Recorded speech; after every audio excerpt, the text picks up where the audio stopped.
Discover the world کے معزز دوستو، السلام علیکم۔ ناظرین اکرام، ایک صدی قبل جب جنگ عظیم اول کا خاتمہ ہوا تو برطانیہ نے قوم یہود کے سر پر دست شفقت رکھا اور انہیں فلسطین میں جائے پناہ فراہم کی۔ یوں یہ قوم دیکھتے ہی دیکھتے پوری دنیا کے سیاہ و سفید کی مالک بن گئی، حالانکہ یہ قوم پچھلے 2000 سال سے در در کے دھکے کھا رہی تھی۔ تاریخ گواہ ہے کہ ان 2000 سالوں میں قوم یہود کو جتنی مار پڑی ہے شاید ہی کسی کو پڑی ہو۔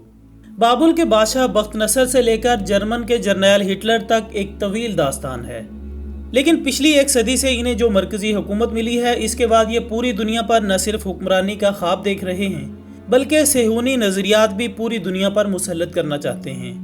لہٰذا اس مقصد کو پایہ تکمیل تک پہنچانے کے لیے ان کے 4 بڑے مقاصد ہیں، جن میں پہلے نمبر پر آتا ہے آرمگیڈن۔ خواتین حضرات، آرمگیڈن انگلش زبان کا لفظ ہے جو کہ عبرانی کے ایک لفظ ہر مجدون سے لیا گیا ہے۔ ہر کا مطلب ہے پہاڑ اور مجدون فلسطین کی ایک وادی کا نام ہے جس پر اسرائیل نے قبضہ جما رکھا ہے۔ ناظرین، یہ پہاڑی پہلے بھی کئی بار انسانوں کے خون سے سیراب ہو چکی ہے، لیکن اب کی بار ایک ایسی جنگ ہونے والی ہے جس کا تینوں بڑے مذاہب میں واضح طور پر ذکر ملتا ہے، اور تینوں مذاہب کے لوگ اس جنگ کا بڑی بے صبری سے انتظار کر رہے ہیں۔ بالخصوص یہودی قوم اس جنگ کا انتظار کر رہی ہے کیونکہ ان کا عقیدہ ہے کہ حضرت دانیال علیہ السلام اس جنگ میں یہود کا ساتھ دیں گے اور اس کے بعد پوری دنیا میں یہودیت کا پرچم لہرایا جائے گا۔ جبکہ اگر اسلامی تعلیمات کو دیکھا جائے تو اسلام کے مطابق ایک بڑی جنگ ہونے والی ہے جس میں ایک طرف شر اور دوسری طرف خیر ہوگی، اور اس جنگ میں لوگ کھل کر سامنے آ جائیں گے کہ وہ حق کے ساتھ ہیں یا پھر باطل کے ساتھ۔ ہمارے پیارے نبی حضرت محمد مصطفیٰ صلی اللہ علیہ وآلہ وسلم نے ارشاد فرمایا تھا کہ قرب قیامت جنگیں ہوں گی، نہ قتل کرنے والے کو پتہ ہوگا کہ وہ کیوں قتل کر رہا ہے اور نہ ہی قتل ہونے والے کو پتہ ہوگا کہ اسے کیوں قتل کیا جا رہا ہے۔ لہٰذا ناظرین، آج آپ امریکہ کی دہشت گردی کے نام پر جنگ کو دیکھ لیں، یہ حدیث انہی جنگوں پر صادق آتی ہے، اور موجودہ حالات کو دیکھ کر اندازہ لگایا جا سکتا ہے کہ جنگ ہر مجدون کے لیے حالات سازگار بن رہے ہیں۔ خواتین حضرات، اسی طرح یہودیوں کا دوسرا بڑا مقصد گریٹر اسرائیل کا قیام ہے۔ یہودی عقیدے کے مطابق آخری جنگ عظیم میں ان کو فتح نصیب ہوگی اور گریٹر اسرائیل کا قیام عمل میں لایا جائے گا، اور پھر ان کا مسیحا دجال پوری دنیا میں حاکم ہوگا اور نیو ورلڈ آرڈر کے ذریعے وہ پوری دنیا میں ایک نظریے کے تحت حکومت بنانے میں کامیاب ہو سکیں گے۔ ناظرین، جبکہ ان کے تیسرے مقصد کے مطابق مسجد اقصی اور گنبد صغریٰ کو گرانا اور اس جگہ تھرڈ ٹیمپل کی تعمیر کرنا ہے۔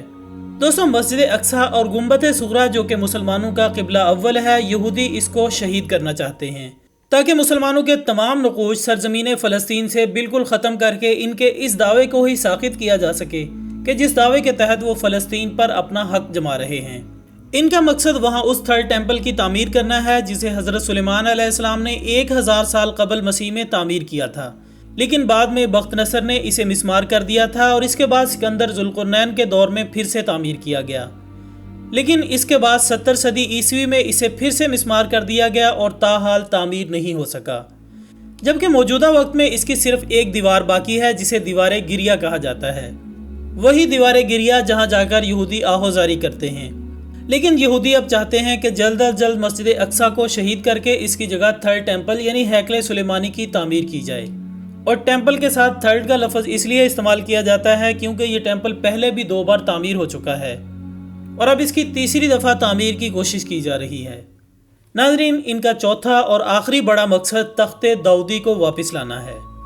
دوستو، تخت داؤدی سے مراد وہ مبارک پتھر ہے جس پر حضرت داؤد علیہ السلام کی تاج پوشی کی گئی تھی، اور بعد میں حضرت سلیمان علیہ السلام کی تاج پوشی بھی اسی تخت پر ہوئی۔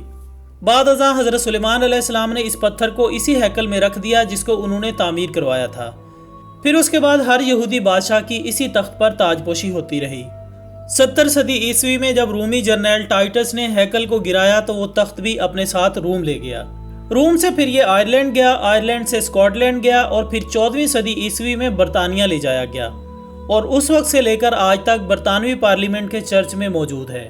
اسے ایک شاہی کرسی بنا کر اس میں نصب کر دیا گیا ہے، اور آج تک ملکہ برطانیہ کی تاج پوشی اسی تخت پر بٹھا کر کی جاتی ہے۔ یہودیوں کے خیال کے مطابق ان کا مسیحا یعنی دجال اس تخت کو واپس لائے گا اور پھر اسے تھرڈ ٹیمپل میں رکھا جائے گا۔ اس کے ساتھ ہی ہماری آج کی اس دلچسپ ویڈیو کا اختتام ہوتا ہے۔ ہم امید کرتے ہیں کہ آپ کو یہ ویڈیو ضرور پسند آئی ہوگی۔ اس ویڈیو کو لائک کریں، کمنٹس کی صورت میں اپنی قیمتی رائے دیں۔ اس ویڈیو کو لائک کریں، کمنٹس کی صورت میں اپنی رائے دیں، اور سوشل میڈیا پر زیادہ سے زیادہ شیئر کرنے میں ہمارا ساتھ دیں۔ ہماری اگلی ویڈیو آنے تک اپنا دوستوں، رشتہ داروں اور گرد و نواح کے تمام لوگوں کا بہت خیال رکھیے گا۔ اللہ حافظ۔